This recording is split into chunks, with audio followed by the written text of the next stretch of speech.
You need to really consider what it means to go through a tumultuous period like this with no debt. Okay, a lot of us sleep well at night, indeed, because we have no debt, no creditors, no one's going to call us complaining and panicking, and we don't have to worry about how we're going to get through these cycles. So it's kind of controversial, but Florida maybe can expound upon how you accomplish that. What does that look like, Florida, for us? How did you manage that?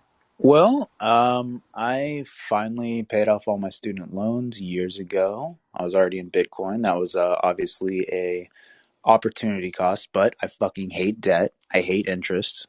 I have a credit score in the 800s. Um, I've never paid one penny of interest in my life.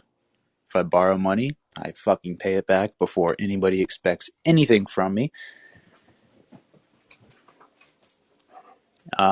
This is being recorded. I'm not going to go into what I do on the other end of that in terms of lending out money. Um, it's good to not be in debt. I'll put it that way. It's very freeing. So simply being employed, living within your means, and depending on how hungry you are for Bitcoin, other investments or endeavors, living below your means, and then working outside of your normal profession. I do commission sales. I do things in the art world. I do things in the music world. I link up buyers and sellers in the hemp industry, all roughly associated around my main job. But no, I don't make a ton of money, but to live normally and comfortably, I certainly make enough. And if I want more money, it's really easy to go out and earn fiat dollars. It's exponentially harder to get Bitcoin over time. And I expect that to be the case for a very long time. But yeah, being financially responsible, just uh, just having financial literacy helps guide you through these markets as well. Having no debt in these down So Florida, just markets. one last thing, Florida. You talked about opportunity costs associated with paying off that debt, and you admit that can be conceived of as a big deal, but it was well worth it in your case, right? Yeah, I offered them a lump sum, and they took off 40% of my principal and interest and whatever. So I thought it was a good deal, and over the long run, would be worth it to never have to deal with those guys ever again. Okay, well, me and Floyd have a lot in common. You're killing my story, but that's very good stuff, you guys below. Make sure you understand the difference between what happens when you don't have to worry about how you're going to manage when as we go through these types of situations here that we're going through. Yeah, I mean, if you just read my profile, if you have heard anything I've ever said about Bitcoin, I buy Bitcoin all the time. As soon as I press that buy button, I don't even imagine touching that Bitcoin besides sitting it offline for a minimum of 4 years. And I've only sold Bitcoin in one instance to get into a house, and it was really just to kind of prove it to a realtor that Bitcoin was real money. I still regret that to this day, but that's another point. But yeah, every time I buy Bitcoin, I don't even think about turning it into money. And when people ask me when I'm going to cash out, I'm just like, dude, I don't know. In 10 years, I'll think if I want money or not. I have no idea. I want Bitcoin because I understand what Bitcoin is, and I understand how much harder it is to get over time. Thanks. Yeah, the thought about I think Monty's pointing at, which is not having debt uh, is a superpower during these kind of times. Because you get to sort of hold on, and you don't have to worry about creditors or making a payment or anything like that. There's no other outside influences other than your own ability to hold pressuring you in any way. So yeah, definitely 100% on that. Thanks. Yeah, I mean, leverage. Sorry, didn't mean to interrupt. So leverage actually accelerated some of the decline here. Not only, people that had apothecated Bitcoin, but also people that had been in all of these DeFi projects, and it even accelerated more than it normally would have because most of the exchanges had problems, and so they couldn't get into. Or they couldn't get into stable coins, or they couldn't get more of whatever they needed that was collateralized in order to be able to not get liquidated. So that was even more caused a more aggressive on the downside. Yeah, good Yeah, point, I would Kevin. only I would think add of also the go. altcoin boom that was going on, was definitely I mean, that is another form of leverage in the Bitcoin world. I'm wondering what Donna thinks about that, but I see the fact that a lot of the downturn in those coins being greater than Bitcoins is evidence that the cleansing was needed. Yeah, I totally agree with you, Will. I think that everything was overpriced. Once you start having a dog coin um, outperforming the market, you know that something's wrong. And obviously, it's a lot of ignorance in the market. And I think at this space, when you see such a huge downturn in terms of dollar value, it forces a lot of people to question, like, why am I in this? What am I doing this for? What are the fundamentals? And I think a lot of people, they're going to come full-fledged back around to Bitcoin. But I've always said Bitcoin is not a race, it's a marathon. So it's about what's being built out. And because Bitcoin isn't like this big corporation where they have a market in dollars to put everything out there into the public, essentially it's going to be more of an organic growth where genuine people who are real believers in this are going to push this out to the masses. And we're going to see the growth appear much faster that way in the long term. So 4 years from now, this space is going to be a lot more better built out in terms of Lightning Network, DLCs, side chains, and I even see the capabilities of majority of companies wanting to build out side chains on Bitcoin, because if you're not tied into this ecosystem, you're not tied into the bigger future that this space is building, which is sound money. And Florida was saying something like him pulling out into money. I would just add that he's actually putting non-sound money into the most sound form of money. So 10 years from now, 15 years from now, he and many others, myself included, may never need to actually go into dollar or deal with the dollar or interface with the dollar because the ecosystem's already built out. And that's the difference between majority of what we see in the industry overall. Majority of it's just a quick grab to get more dollars, opposed to Bitcoin. We're actually building an ecosystem that's independent of the dollar.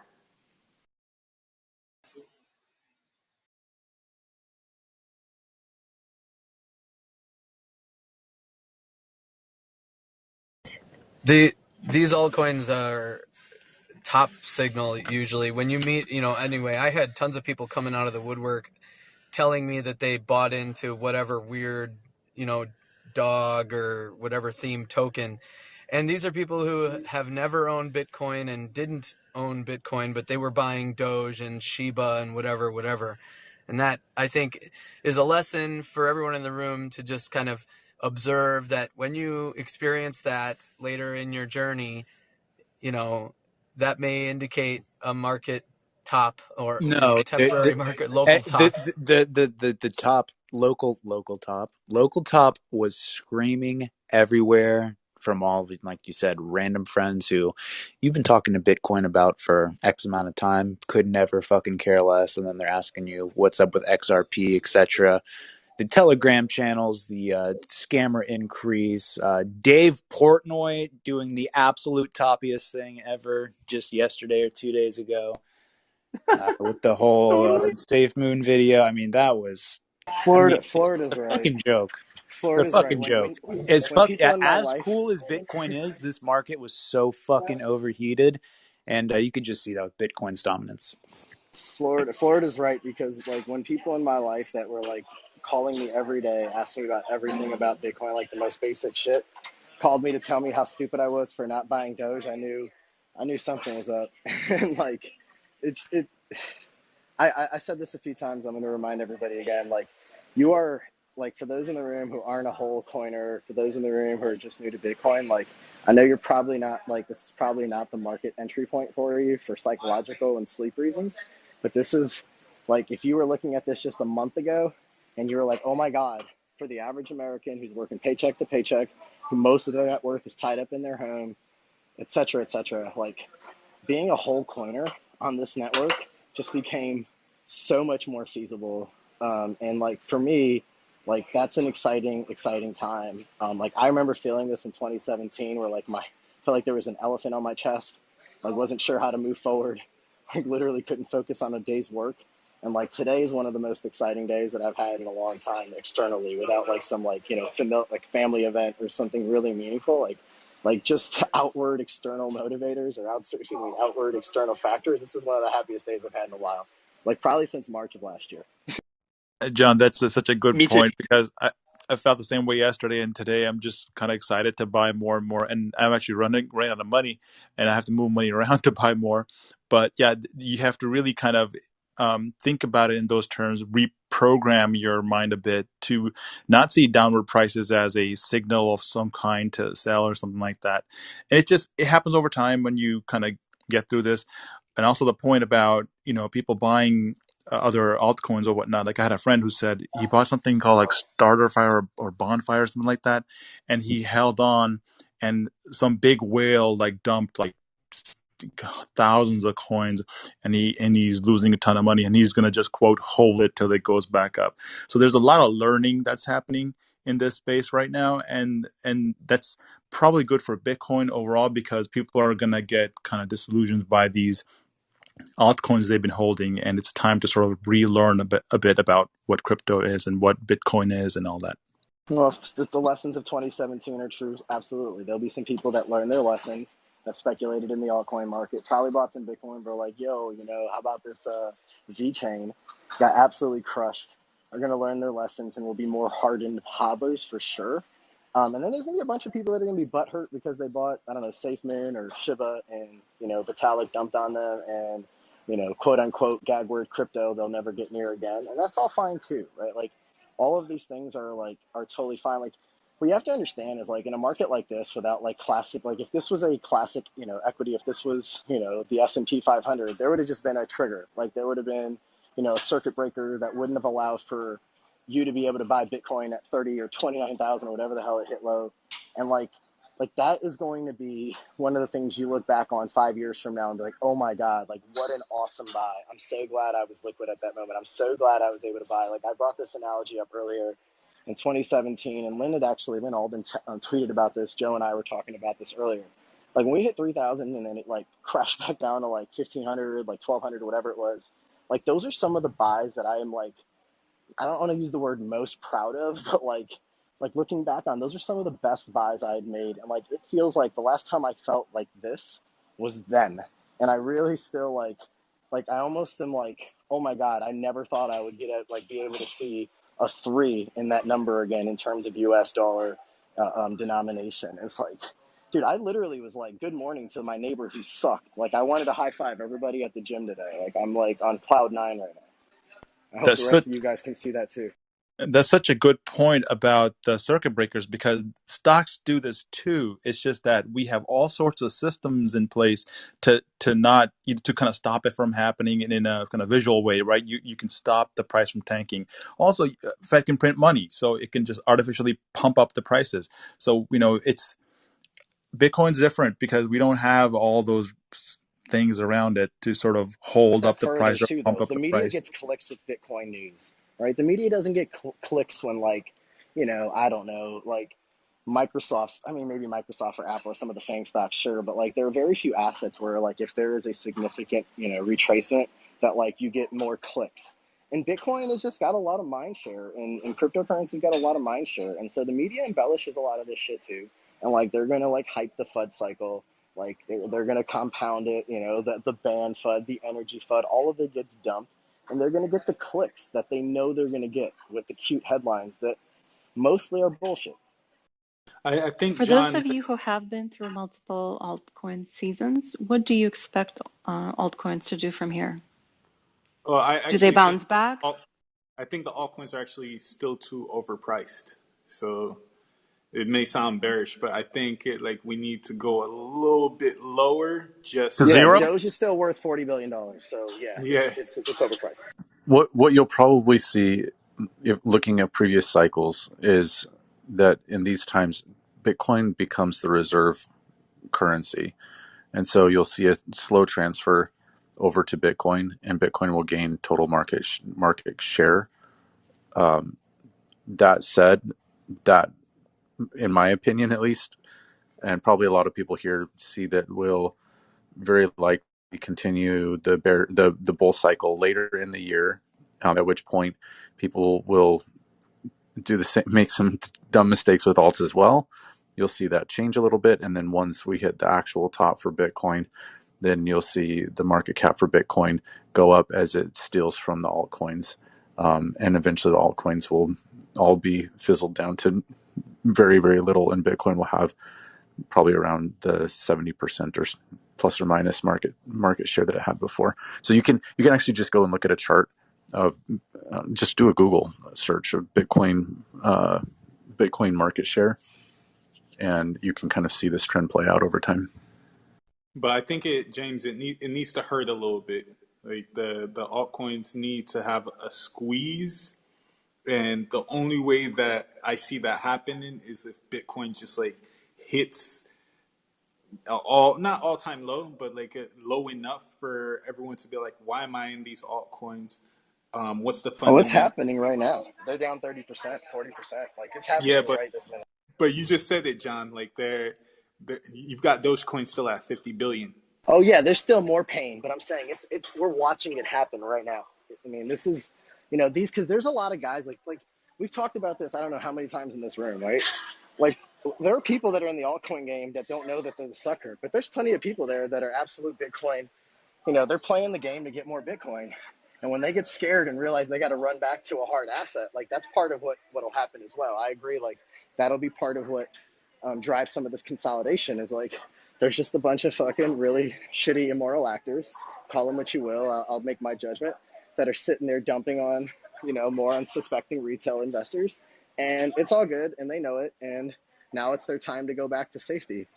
Even at a Bitcoin price that's dropping, they know how it's going to perform against these alts in the long run, and they've made their kick, they've made their short-term monthly pump, and they'll switch it back into Bitcoin. And this is where a lot of the speculators and gamblers get screwed, and the people that are left are those who either already were hardened hodlers, or people who have now become hardened, or people who learn from their lessons and decide to be strong hodlers. And this is the floor that will support the next phase of the bull run until through the end of the year. This is like a really, really important thing that just happened and is happening, and probably we're going to continue to see consolidation over the next several weeks, right? Maybe many weeks. Well, I would But agree with but that, this is James. a We're going to see really it further. important part of what happened to build a strong foundation upon which the end of the really big bull run is going to commence. Yeah, James, I think you're right, and I think what happens is all these shorts that just cleaned up are eventually going to switch their positions into a long, and it'll be part of the catalyst that switches things over. But the reality of it is that like there are a lot of people here that are over levered and wanted to hold their Bitcoin that got exposed, especially when they were trading all year and taxes are due, and they don't do really good math and really good planning. Let's just be honest, and they got a tax bill because shit was going well last year. Everybody was a genius in a bull market. And now they got to pay the tax man at a time when they're over levered and their portfolio just got cut in half. Just as an example of how stupid traditional players are, I was listening to Bloomberg Radio about 30 minutes ago. The radio hosts were talking about, I think it was Tom Keene and some others were talking about the Bitcoiners lost a certain percentage point this day and another percentage point the other day and another percentage point the other day, right on the downside. And then they were laughing because the guy goes, if this would have happened in the traditional markets, the circuit breakers would have kicked in. You would have been limited as far as what you experience on the downside, right? But think about it. You don't want anyone telling you how much you can make on the upside or the downside. When you put your money into anything, the marketplace is supposed to determine what you make on the upside or what you lose on the downside. Not people at the New York Stock Exchange or NASDAQ or wherever. They don't need to be in that position. So you guys remember, you're in the most truest form of capitalistic market that we have right now. because we don't tell you how much to make on the downside or upside.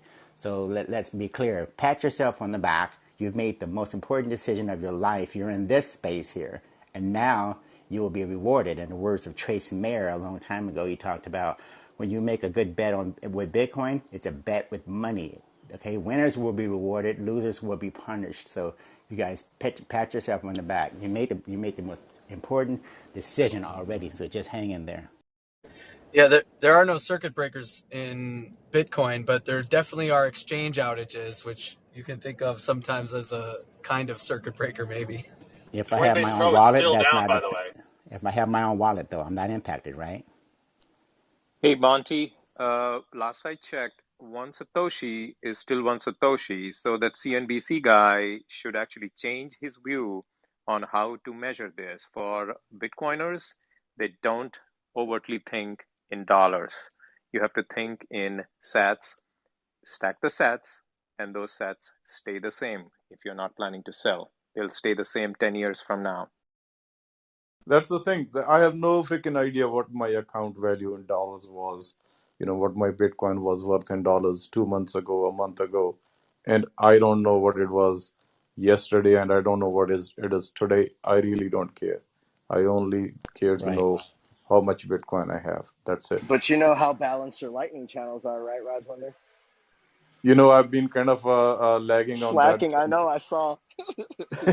Sorry about Hey, that. I got to Caught you. even I got to even one up you there, Raj Winder. I don't even know how much Bitcoin I own. I do know there's a number in my head, and I'm not there yet.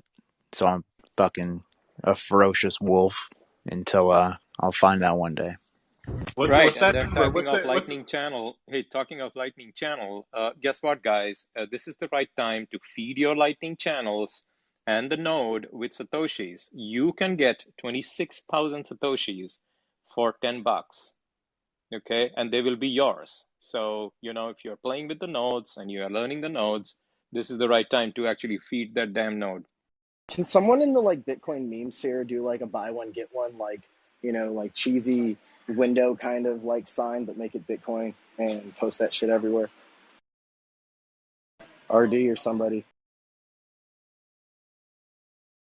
My block clock was going crazy just watching it, and it's just such a beautiful thing. Hey guys, really quick, I just wanted to make a quick point to the moderators. We've had a few people thrown off the stage. Somebody reached out to me specifically uh, asking why, and I just wanted to kindly remind us that this is not a censor at will space, and it's a safe place for us to all talk and discuss Bitcoin. So if we can respect that. And thank you. This is Shelley. I'm done speaking. I would like to propose, as I have before, that if somebody moves someone down, a moderator, they should own that in general and say that they're doing that so it's not Yeah, that would secret. be nice. I think that's And, a good, polite way to do things. and I also, love that just stuff. not to make this a moderation lesson, but one, I don't really remove people from the stage because I don't believe in censorship in that way. But there has been one occasion where there was a moderator that I did move down. And what I utilize is a three-strike rule. Take something really extreme, like being aggressive toward the audience, or maybe taking an arrogant stance in the answering of the questions. And the good news is, after I moved that person down, they've never repeated the behavior, so they got the point. So if someone's just running long or you don't agree with them, those aren't good enough reasons. And I was here for when this person was speaking, and they didn't really say anything that was worthy of being removed. So we don't have to go into a discussion about it. I just wanted to make a friendly reminder to be respectful and courteous of one another. Thank you. Good I'm stuff. sorry I kicked you off, Brady. I just really want a swan hat. My bad, dude. I was being a sensitive little. I want one too. Can you get me a trucker version? I'll buy two, man. I'll bring one for you to Miami. It'll be like our friendship, like housewarming since we've never physically met. So that'll be my token.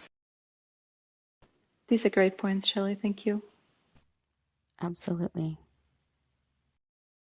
I'm going to go out and burn 3,000 calories where the world seemingly melts down into nothing. to get my exercise in so I can keep my health and wealth intact. Can you mine Bitcoin doing that? Hook up a miner to my butt, see what happens. I think Microsoft actually like patented some technology that supposedly you can mine with your body I think I energy. heard about that. You're right. Yeah. What they're doing is they're reading your brain waves and sensing whether you are amenable to advertising or not. So they're saying they're letting people mine this by allowing them to data mine their brain waves to feed them better ads. Whoa, James, that's wild. That's real. Look it up. Yeah, buy yourself an S9. Yeah. I just wanted to say to anybody in the audience listening that is concerned about the price. Last night before I went to bed, I I had the last dry powder that I have currently, and I set bids, and I was like, I'm gonna set them at like 34 and front run this a little bit. And then I was like, no, I'm gonna bring it down. I'm gonna bring it down a little bit. I think there's a little buy. I think we might go a little lower, and I put them at right above 3,200. And I woke up this morning and saw they got filled and literally almost jumped out of bed for joy. So this is not a time to panic or be upset. Like, this is a blessing. Well, it's also confirmation that we made the right decision. You know, when we see every single stock index or whatever, when everything's trading down like this, and the federal government is looking at massive infusions of more liquidity into the traditional markets just to keep that game of charades going.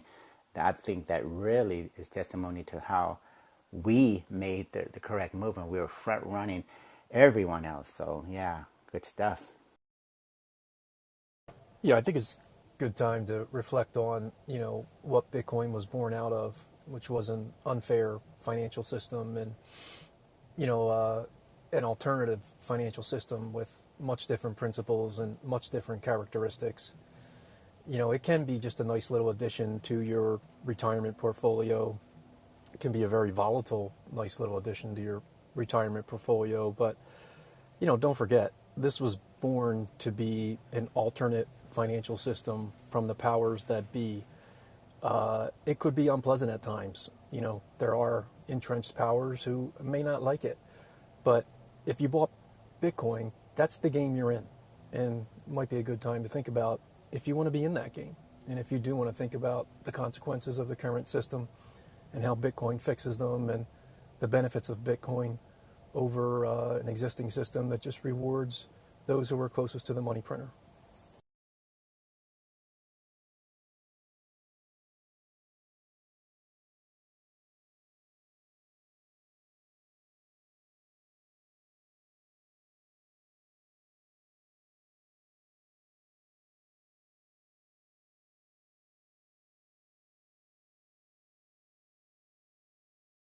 Well, I'd like to remind all the people in the crowd who have not read the Bitcoin white paper, they can go on YouTube and they can watch the Bitcoin voice paper. If you type in the Bitcoin voice paper on YouTube, essentially 159 Bitcoin OGs, including myself, we basically read the Bitcoin white paper, and literally this entire space is built on that white paper. So it's a fundamental that everyone who's into crypto, especially Bitcoin, should read.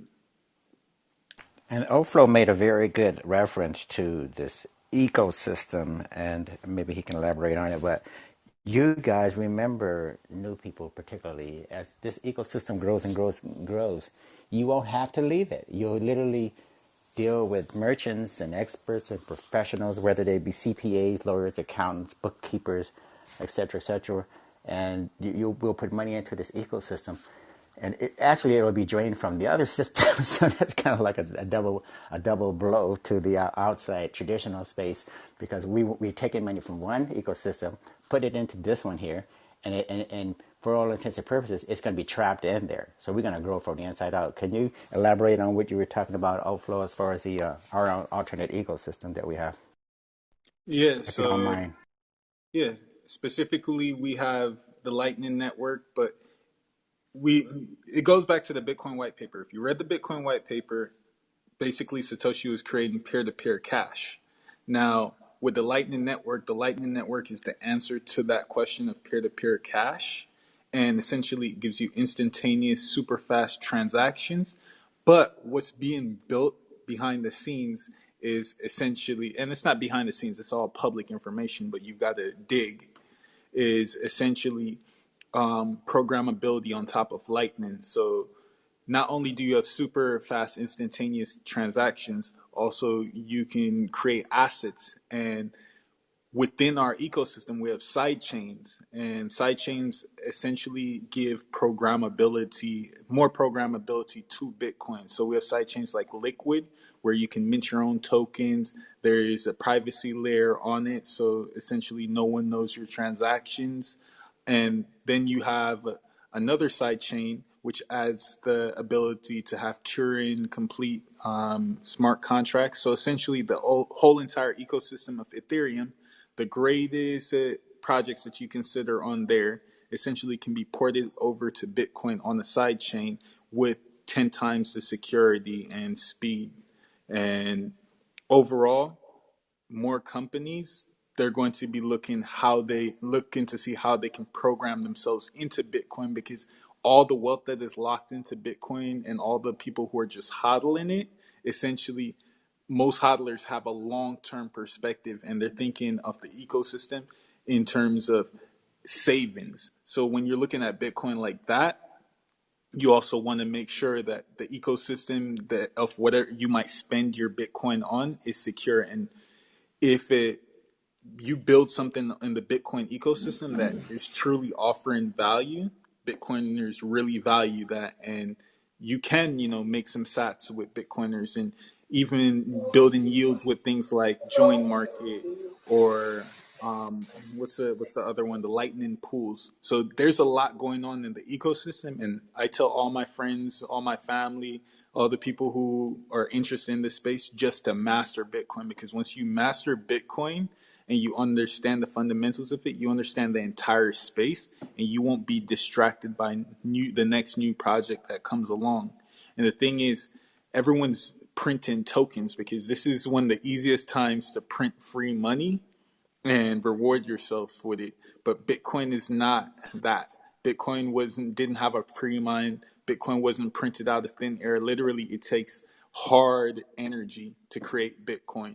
And that's never existed before. An ecosystem that's separate from the state, and a financial ecosystem for that matter.